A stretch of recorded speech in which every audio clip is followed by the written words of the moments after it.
Nous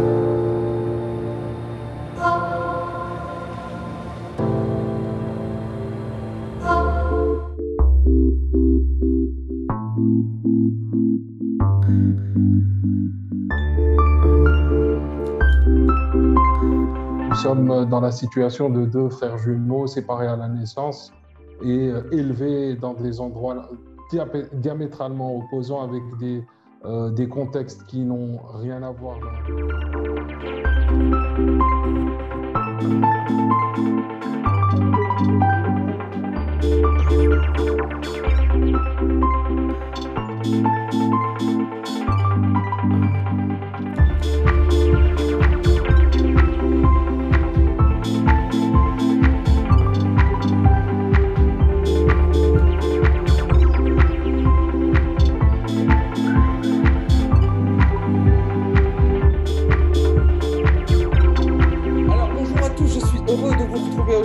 Aujourd'hui, j'ai le plaisir de recevoir depuis Alger Akram Khreif. Akram Khreif qui est journaliste indépendant, qui vit à Alger et qui tient un blog, qui est auteur d'un blog qui s'appelle MENA Défense, qui analyse et qui questionne sur les questions de défense et sécurité dans les pays du Moyen-Orient et d'Afrique du Nord. Akram Khreif, bonjour et merci d'avoir accepté cette invitation.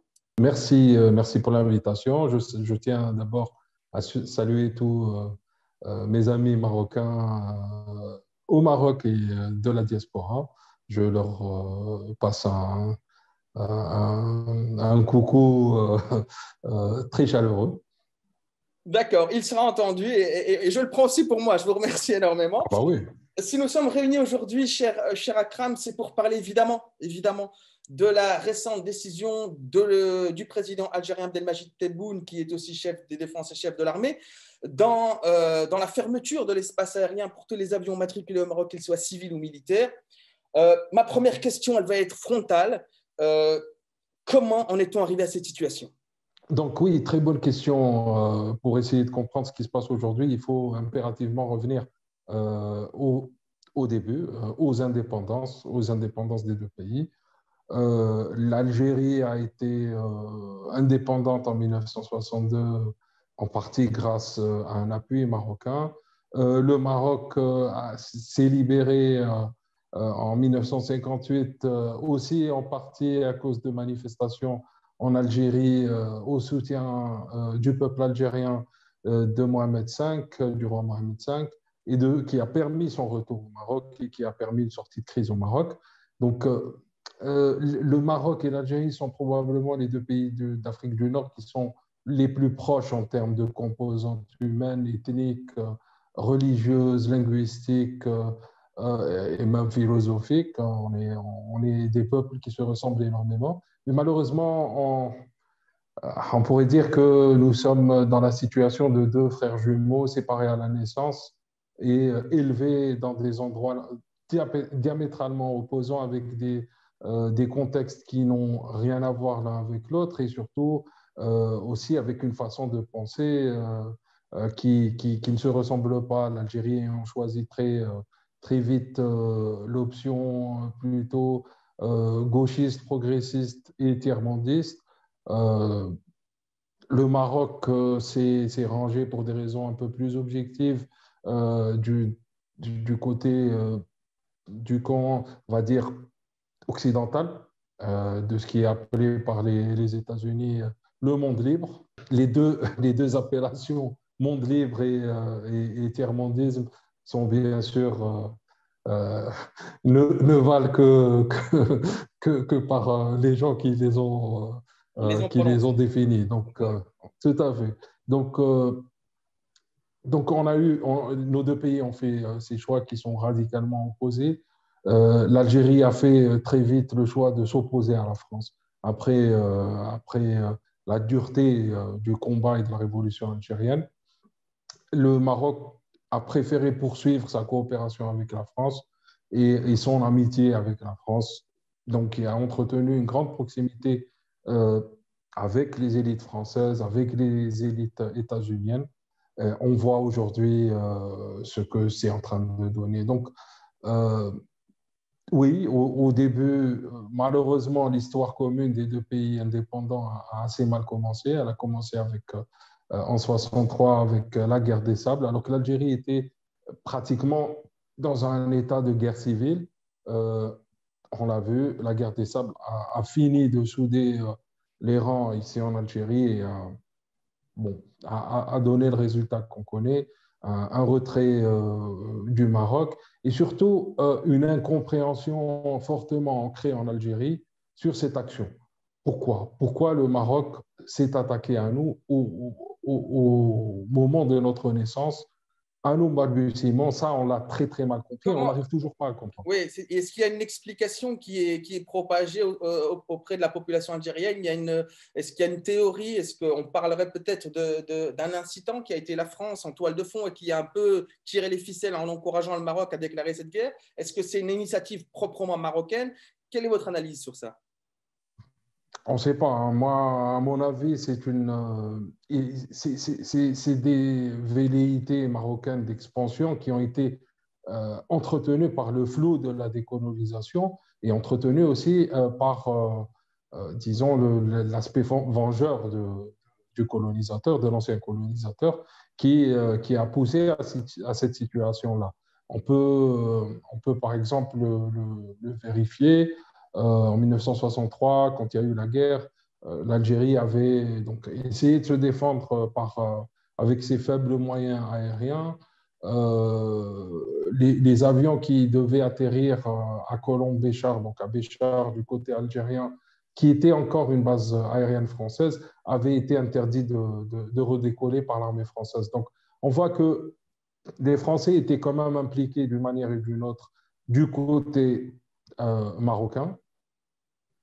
Et je pense que dès le départ, la France a voulu qu'il n'y ait pas d'amitié entre l'Algérie et le Maroc, euh, car l'amitié entre les deux pays avait très très bien commencé et risquait de donner un ensemble géographique et économique qui demain rivaliserait avec les pays du sud de la Méditerranée, parce qu'il ne faut pas oublier, il faut pas regarder l'histoire avec les yeux d'aujourd'hui. Nous avions des pays, l'Algérie, le Maroc et la Tunisie, qui avaient un niveau économique, industriel et agricole euh, supérieur de beaucoup à celui de l'Espagne et du Portugal, par exemple, et supérieur aussi, et qui était au niveau de l'Italie. Donc, la France a vu en un regroupement maghrébin, dès le départ, une sorte de risque pour elle, un risque d'émancipation. Donc, il y a eu ça, 1963. On a eu, euh, on a eu la libération du Sahara occidental, de la décolonisation face aux Espagnols, qui avait été soutenue par l'Algérie et par le Maroc d'ailleurs. L'Algérie et le Maroc étaient les principaux soutiens du Front Polisario, qui avait été créé avant la Marche verte, pour être bien précise. Euh, on a eu une tentative, donc après le départ espagnol, on a eu le Maroc, le roi Hassan II qui avait fait une proposition aux trois pays frontaliers du Sahara occidental de partager ce pays en trois, donc entre Mauritanie, Algérie et Maroc. Ça avait été rejeté, refusé par l'Algérie. Ça a fini par se faire entre le Maroc et la Mauritanie. Donc, on a eu la marche verte, on a eu cette délimitation du nord et du sud du Sahara occidental. C'est très, très important hein, parce que lorsqu'on parle d'intégrité territoriale, on a en 1970, on n'a pas la même carte du côté marocain, ni les mêmes revendications que bien après. Or, on a l'impression aujourd'hui que le Sahara occidental tel qu'il est va de soi en tant qu'extension naturelle du Maroc. Ce n'était pas du tout le cas avant. Le partage était totalement accepté et le Maroc n'aspirait pas à plus. Qu'est-ce qui a Donc, fait que le Maroc, cher Akram, qu'est-ce qui a fait que le Maroc on a fait du jour au lendemain une cause nationale à défendre coûte que coûte? je pense qu'à un moment, il y a eu une montée en puissance de l'armée marocaine, des phares. Une montée en puissance parce que l'armée marocaine était engagée, était combative au Sahara, réalisait des choses. Et cela a commencé à faire de l'ombre au roi. Et on a eu par la suite, donc en parallèle, des tentatives de coup d'État, au moins deux au Maroc, celle de Skhairat et celle de l'avion présidentiel, qui ont poussé le roi à entreprendre des mesures pour isoler cette armée et pour non pas l'affaiblir, mais pour lui créer un abcès de fixation, un mur, coller une armée derrière un mur, très très loin dans le désert, l'appauvrir, l'affamer et l'éloigner des centres du pouvoir. C'était l'objectif du roi. Et pour cela, il fallait créer un cadre idéal pour ça, créer un réceptacle qui serait le théâtre des opérations au Sahara occidental. Il fallait aussi un ennemi, l'Algérie. L'Algérie aussi avait besoin d'ennemis. Ça, bon, personnellement, moi, je tiens pour responsable de manière égale les deux régimes sur toutes les questions concernant les conflits entre les deux pays. Hein. Donc, si je me permets de parler à l'aise, de blâmer quelque part le Maroc, sachez que je blâme tout autant l'Algérie pour exactement les mêmes raisons, parce que l'Algérie aussi avait besoin d'un abcès de fixation, avait besoin d'éloigner quelque part son armée, parce que nous avions une période pendant les années 70 où l'armée était, faut pas oublier qu'en 1967, l'Algérie a connu un coup d'État militaire. Et on a eu pratiquement la même chose en Algérie. On a eu le colonel Boumedienne qui est devenu président Boumedienne, qui considérait qu'une armée trop forte risquait de l'emporter. Donc risquait demain de le mettre en porte-à-faux avec le monde politique. Donc lui aussi, par exemple, on n'a pas eu en Algérie de généraux jusqu'à la moitié des années 80. Pourtant, l'armée algérienne était assez pléthorique. Euh, Boumediene disait d'ailleurs, disait un général, une division, un coup d'État. Donc, pour vous dire à quel point des deux côtés, on se méfiait de ses propres armées et on voulait les envoyer loin des centres de décision et des centres de pouvoir.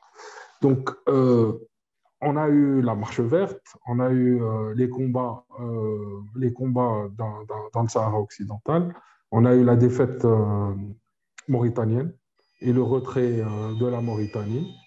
Et on a eu aussi à la fin, euh, comment dire, on a eu une sorte de repli derrière le mur, donc la construction du mur de séparation et un repli de part et d'autre du mur et une situation de statu quo qui demeure jusqu'à pratiquement aujourd'hui.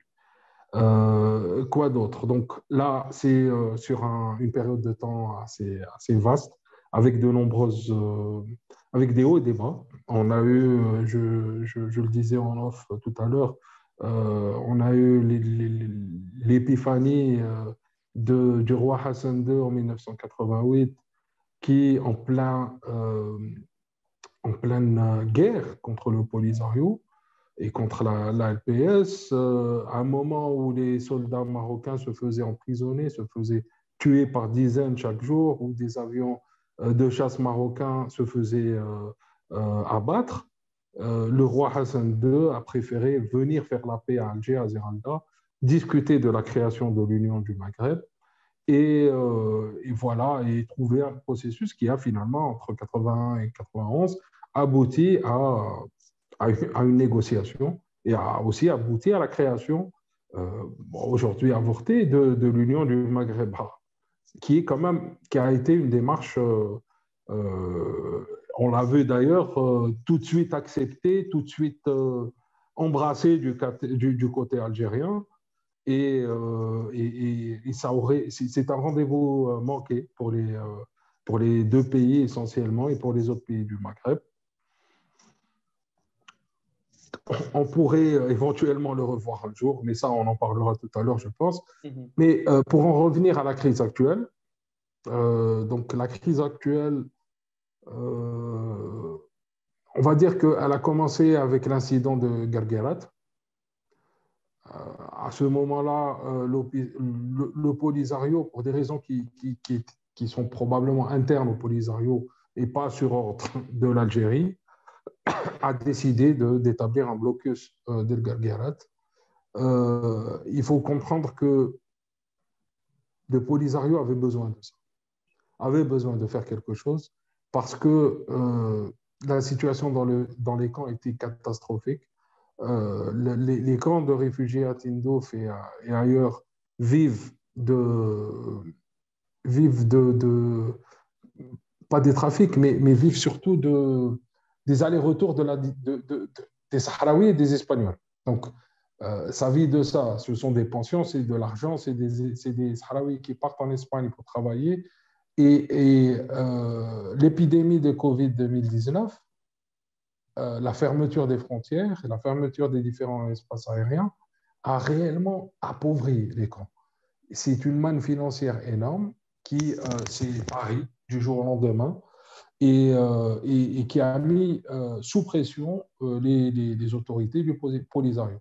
Donc, j'estime qu'ils avaient besoin d'action, ils avaient besoin de quelque chose pour absorber cette colère qui aurait pu naître un jour.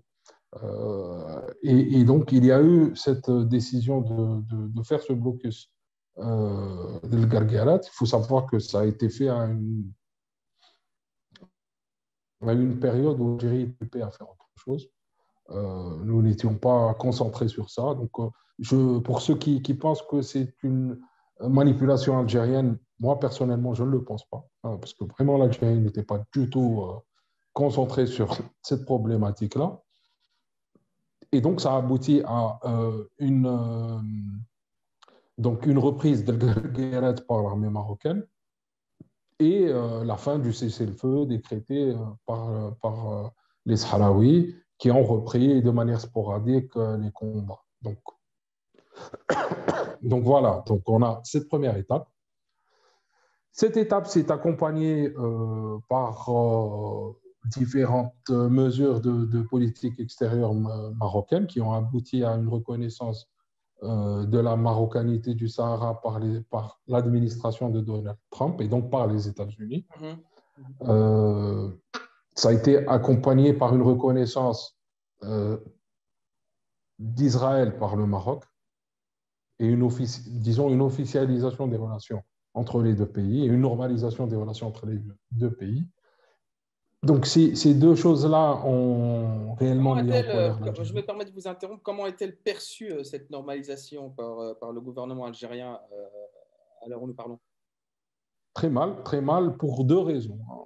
Et pas que par le gouvernement algérien. Donc, il m'est arrivé de parler, par exemple, à des diplomates jordaniens, égyptiens, dont les pays ont normalisé depuis assez longtemps avec Israël, leurs relations avec Israël. Eux-mêmes trouvent que l'attitude marocaine est provocatrice, provoque les Arabes. Parce que le Maroc, à leurs yeux, hein, ça je parle, je répète ce qu'on m'a dit, ce que m'ont dit de nombreux diplomates arabes, parce que le Maroc a fait plus que normaliser, il a vraiment il a fait les choses un petit peu sur le dos des Palestiniens. Et aussi, il a affiché de manière ostentatoire cette proximité avec Israël. Et ça a un petit peu mis mal à l'aise l'Algérie, qui était sur des positions non pas radicales. Je pense que l'Algérie était sur une voie aussi d'apaisement avec Israël, mais une voie un peu plus maîtrisée, un peu plus, disons, qui soit cost-effective, qui rapporte quelque chose, pas à l'Algérie, parce que l'Israël est loin de l'Algérie, mais au moins au peuple palestinien. Et ça a été, cette normalisation entre Israël et le Maroc a été très mal vécue en Algérie. Elle a été même vue comme pratiquement une trahison. on a eu des propos du président Tebboune qui a parlé, qui a dénoncé les pays qui, je, je ne sais même pas s'il y a un mot équivalent en français. Il a dit Al-Buldan Lati Tuharwil, donc qui court dans les bras d'Israël. Et il a parlé de ça un petit peu en désignant le Maroc et peut-être aussi les Émirats arabes unis. Donc, ça a été mal vécu. Et ce qui est mal vécu, c'est potentiellement le danger pour l'Algérie que représenterait ce rapprochement. Et ça a alimenté, je le dis, ça a alimenté peut-être des fantasmes, mais aussi ça a alimenté des craintes réelles du côté algérien. Ça a pu être prouvé par la suite. On a eu l'affaire Pegasus, qui a été très, très importante, dont dont les conséquences sont directement liées à la rupture des relations entre l'Algérie et le Maroc. Parce que Pourquoi? ça a été considéré comme un casus belli Cher Akram, pourquoi? pour deux raisons. Parce que ça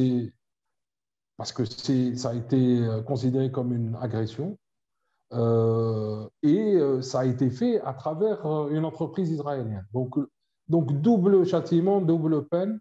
Et ce qui a été, selon moi aussi, facteur aggravant, c'est de voir la France, qui a été victime, elle aussi, de l'affaire Pegasus du côté marocain, de voir la France défendre le Maroc, finalement, et essayer d'étouffer cette histoire-là. Et là aussi, aujourd'hui, les tensions entre l'Algérie et la France sont intimement liées à cette affaire Pegasus. Donc, on a eu l'affaire Pegasus, on a eu quoi? On a eu les propos de l'ambassadeur marocain aux Nations Unies qui a appelé à soutenir le MAC dans ses efforts d'indépendance. On a eu aussi en parallèle la visite du ministre des Affaires étrangères israélien à Casablanca et ses déclarations anti-algériennes et ses accusations totalement infondées relatives à la proximité entre l'Algérie et l'Iran. Excusez-moi, vous pouvez réitérer ici les propos qui ont été énoncés par l'ambassadeur. On en avait parlé en off. Il avait qualifié, vous m'aviez, est-ce que je ne sais pas si vous avez encore la déclaration en tête?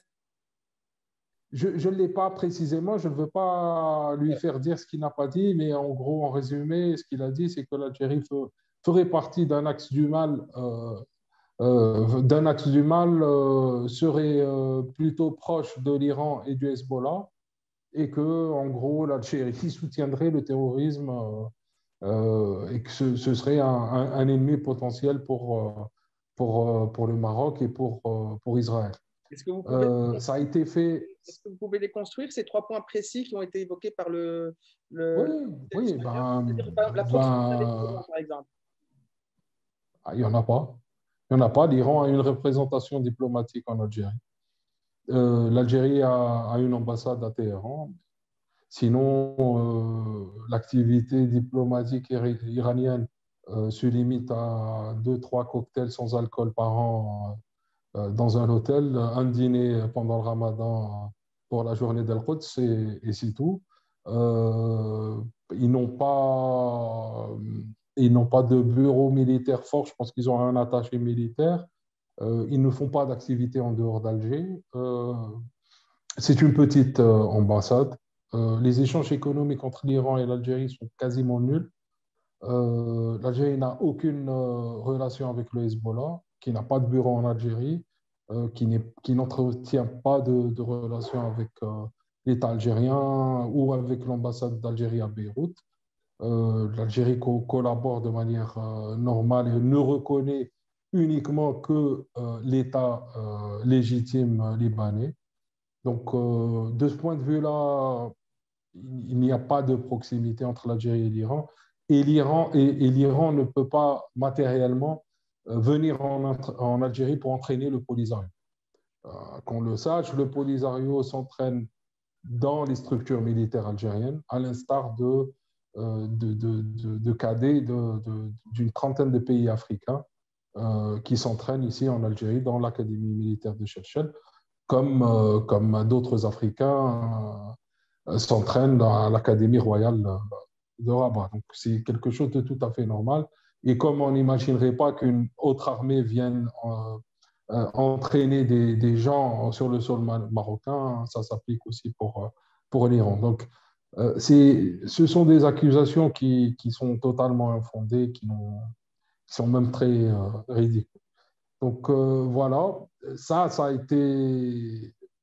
En fait, ce qui a dérangé en Algérie, c'est le manque d'éthique diplomatique. Le fait que le ministre des Affaires étrangères marocain n'ait pas repris le ministre des AE israélien, n'ait pas ajouté des propos, disons qu'il y avait quand même une proximité entre les deux pays, a été perçu comme une véritable provocation du Maroc envers l'Algérie. D'ailleurs, si vous permettez, je pense que suite à ces premiers incidents, le roi avait fait une déclaration, avait fait un discours, disons, d'ouverture envers l'Algérie, appelant à des négociations sans conditions, etc. Je pense que le roi a été très mal conseillé et que l'Algérie attendait de véritables gestes, comme suite à l'histoire, à l'affaire Pegasus, comme de démettre de ses fonctions le ministre des Affaires étrangères et le ministre et le responsable des services secrets. Je pense que ça aurait tout de suite réglé, donc M. Hammouchi, ça aurait tout de suite réglé les problèmes entre l'Algérie et le Maroc, si le roi avait fait ça. Ça aurait tout. Est-ce que chronologiquement, je ne remets plus exactement les dates, mais est-ce que l'hospitalisation de Brahim Ghali, chef du Polisario en Espagne, la crise qui en a suivi, a-t-elle encore alimenté cette... Ah oui, oui, oui, oui, probablement. Probablement. Non, ça, c'est un facteur. J'allais y venir, justement. Il y a eu. En fait, ce n'est pas l'hospitalisation, parce que l'hospitalisation s'est faite en Espagne, et pas en Algérie. Enfin, a fini, c'est terminé en Espagne. C'est plutôt la visite du chef d'état-major algérien, du président algérien, qui ont rendu visite à Ibrahim Ghali sur son lit d'hôpital. Et les messages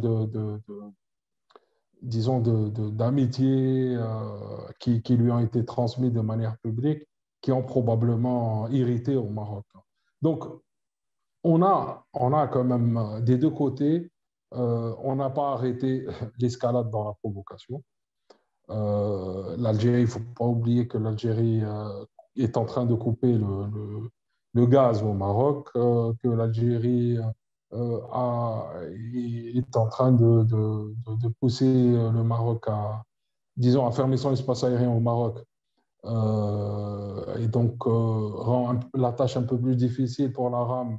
Quelles sont les Pour... conséquences? Voilà, j'allais venir. Quelles sont les conséquences aujourd'hui et pour le Maroc et pour l'Algérie par rapport à cette fermeture de l'espace aérien? Et par escalade, j'aimerais bien vous poser une deuxième question et si vous pouvez enchaîner. Est-ce qu'il y a un lien entre la fermeture de l'espace aérien pour les militaires français en Algérie? Est-ce qu'il y a un lien à faire avec le Maroc ou pas du tout? Les conséquences, en réalité, elles sont plutôt psychologiques.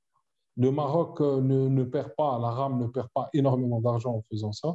Ce sont les passagers qui vont payer un tout petit peu plus cher leur billet et qui devront attendre un peu plus durant leur vol. L'Algérie ne perd pas non plus énormément d'argent. Ce sont des droits de passage symboliques qui ne comptent pas dans le budget de l'Algérie. Mais c'est la symbolique. C'est la symbolique, c'est un peu l'humiliation de devoir contourner le plus grand pays d'Afrique pour rejoindre une destination au sud ou en Orient. Ça, c'est quand même difficile.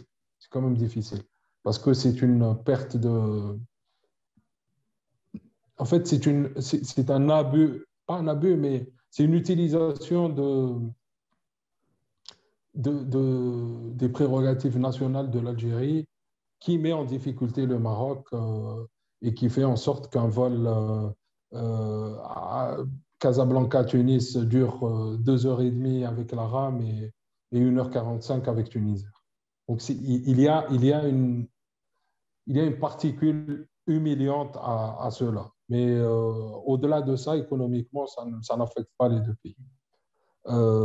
Concernant la rupture, la crise entre l'Algérie et la France, le Maroc fait partie de cette crise. Le soutien de la France au Maroc fait partie de cette crise. La fermeture de l'espace aérien aux avions militaires français, comme je l'ai dit, c'est aussi motivé par l'attitude française envers l'affaire Pegasus et au soutien français au Maroc. Donc, oui, quelque part, ça se rejoint. Ce n'est pas une cause principale, Je me permets de mais vous c'est une interrompre. cause Vous secondaire. dites que vous liez ça à l'affaire Pegasus, mais c'est quand même le téléphone du président français qui a été infecté par ce logiciel côté marocain. Et si je comprends bien ce que vous venez de me dire, ce serait, enfin, il n'en tiennent pas rigueur finalement de ce qui s'est passé. Exactement. Et ça a été vécu très, très mal du côté algérien parce que nous avions une occasion, quand je dis nous, c'est les trois pays, hein. Ouais. C'est l'Algérie, la France et le Maroc. Nous avions, après cette histoire-là, l'occasion d'assainir les rapports des services secrets des trois pays Hum. et, disons, de redéfinir une nouvelle façon de faire. Et l'Algérie, qui était en position de force et qui pensait être soutenue par la France, s'est retrouvée toute seule. Et donc, vu la situation, on a considéré ici en Algérie bon, qu'il y avait pratiquement complot contre nous. Et donc, ça a fait un peu ce qui s'est passé. On arrive tout doucement à la fin de ce petit échange très intéressant. J'ai deux petites questions encore à vous poser. Quid de l'escalade? Quelle est votre analyse pour vous à moyen terme si cette situation perdure entre les deux pays? Malheureusement, on est face à deux régimes, que ce soit le régime algérien ou le régime marocain, qui n'écoutent pas la voix de la raison et qui sont tous les deux convaincus justement d'avoir raison. On est aussi face à deux régimes qui sont très, très hiérarchisés et où personne ne contredira la volonté du roi, du président ou de son supérieur direct. Donc, nous n'avons que à tous les échelons de la hiérarchie, que ce soit au Maroc ou en Algérie, nous avons des gens qui vont annoncer la bonne nouvelle et qui vont dire à leurs supérieurs qui sont les plus forts, qui sont les plus beaux et qui sont les plus capables. Donc, ce type d'attitude-là, on le retrouve chez les deux personnes, chez les deux adversaires, ça peut mener au pire. Ça peut mener à un conflit direct, mener à des escarmouches et ça peut mener à des escalades d'un type ou d'un autre. Donc, malheureusement, l'éventualité d'une escalade, y compris militaire, existe. Elle existe. Moi j'y crois de plus en plus. Je ne pense pas qu'un des deux pays soit tout de suite très, disons, très Mohamed, donc très, comment dire, très volontaire pour commencer, pour jeter la pierre, lui, le premier. Mais je pense qu'à la moindre incartade, à la moindre escarmouche, les choses peuvent dégénérer. En fait, l'Algérie soupçonne le Maroc de vouloir entretenir des relations militaires fortes avec Israël, de bénéficier d'une aide militaire israélienne, peut-être d'aller vers un accord de défense avec Israël. Ça serait d'ailleurs le seul pays arabe dans ce cas. Ça serait très mal vécu par l'Algérie et ça pourrait provoquer non pas un casus belli, mais ça pourrait radicaliser encore plus l'Algérie dans les actions qu'elle entreprendrait. Donc, je ne sais pas, pousser le Polisario à faire plus, aider plus le Polisario ou d'autres choses dans ce sens-là. Donc, malheureusement, on va vers une situation difficile. Après, on est face à un contexte politique régional qui obéit à un agenda, à une feuille de route qui est de l'ordre du moyen terme. Donc, on a des élections en Algérie, des élections en France, On a aussi, on a eu aujourd'hui la formation du gouvernement au Maroc. On a de nombreuses échéances qui sont en train de venir. Et je pense qu'à chaque pas franchi dans une de ces échéances, on s'éloignera de la crise. Donc, s'il n'y a pas comment dire, d'action nuisible ouvertement faite d'un côté ou d'un autre, je pense que le temps, s'il est laissé, fera son effet et on aura une déconfliction. Après, on en parlait tout à l'heure, le message du département d'État américain qui saluait l'installation de Stéphane de Mistura comme envoyé spécial de l'ONU pour le Sahara occidental. Même si bon, beaucoup applaudissent en Algérie parce qu'en Algérie, on voit ça comme une reconnaissance du Sahara, un retour au statut quo ante. Ça gêne un petit peu au Maroc. Mais ça veut aussi dire que les États-Unis sont peut-être en train de préparer un retour aux négociations, un retour à l'accalmie et aux processus diplomatiques normaux. Donc, Cela voudrait c'est une dire, chose à saluer. cher Akram, je me permets de vous interrompre, que quelque part, le deal du siècle présenté côté marocain, à savoir reconnaissance des États-Unis sur la souveraineté marocaine au Sahara et normalisation avec Israël, finalement ne pencherait que d'un côté en faveur d'Israël et que finalement la tractation faite avec Donald Trump autour de la question du Sahara serait nulle et non avenue. C'est bien de cela qu'on parle actuellement? Non, je ne sais pas. Je ne sais pas. Je ne pense pas que les États-Unis aient peur du Maroc au point de le dire de manière détournée. Si c'était réellement envisagé, ils le diraient directement, je pense. Mais je pense que l'administration même ne veut pas d'une escalade dans la région, ne veut pas d'une sortie de crise par la crise, comme ça a été le cas avec Donald Trump. Il voudrait probablement revoir un petit peu les différents équilibres parce que tout simplement à l'administration Biden aussi que l'Algérie est un joueur et que c'est un partenaire important qu'il faut ménager. Trump a pu faire ça parce qu'il était vraiment jouer les arrêts de jeu, il se savait pratiquement perdant. Biden a encore au moins un mandat devant lui. Il devra aménager l'Algérie car il en a besoin pour d'autres problématiques liées au Sahel, liées à l'énergie, etc. J'arrive à ma toute dernière question. On a beaucoup discuté des deux États, des deux régimes. Moi, comme vous le savez, je suis aussi marocain, vous êtes algérien. Qu'en est-il des peuples? La fraternité maroco-algérienne, algérienne-marocaine, est-ce qu'elle suit finalement les positions des régimes respectifs ou alors elle s'en détache et prône la fraternité maghrébine? L'Algérie n'a pas vocation à être l'ennemi du Maroc et le Maroc n'a pas vocation à être l'ennemi de l'Algérie. Au contraire, nous payons chaque année des millions de coûts du non-Maghreb, de coûts de non-amitié entre nos deux peuples et deux pays. Les populations, franchement, ne sont pas amies.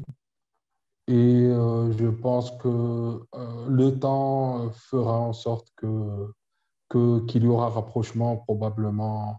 En fait, moi, je pense que le véritable challenge pour le peuple marocain et pour le peuple algérien, c'est, je veux dire de manière crue, c'est de se libérer de leur régime, pas spécialement prendre le président ou renverser le roi. Je parle de gagner si, parce que les deux peuples ont énormément gagné, mais énormément gagné en termes de conscience. Et les peuples algériens et marocains sont bien en avance par rapport à leurs gouvernants. Ça, il faut bien le comprendre.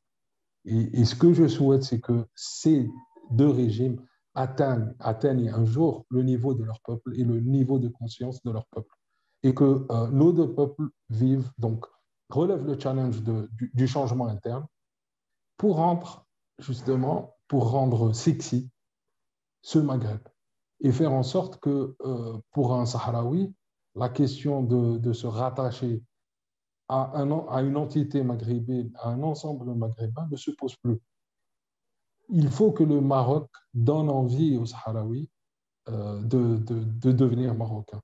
Et je suis désolé de le dire, vu comment est le Maroc aujourd'hui, sur le plan politique, ça ne donne pas envie. Et c'est normal. Et c'est normal. Ben, très bien, ce sera le mot de la fin. On a beaucoup parlé finalement du dossier du Sahara qui est incontournable malheureusement dans ce qui se passe entre le Maroc et l'Algérie. Moi, je tiens en tout cas à vous remercier chaleureusement. Je m'excuse auprès des internautes, C'est mais moi qui vous remercie. le signal était quelque peu par moment délicat, hein, comme on dit, connexion très là chez nous. Mais en tout cas, je vous remercie du fond du cœur d'avoir accepté cette invitation et d'avoir répondu et de nous avoir livré une analyse pertinente qui, j'espère, trouvera, en tout cas, suscitera le débat auprès des gens qui suivent la chaîne. Merci beaucoup. Merci à vous. C'était un plaisir. Et à très bientôt.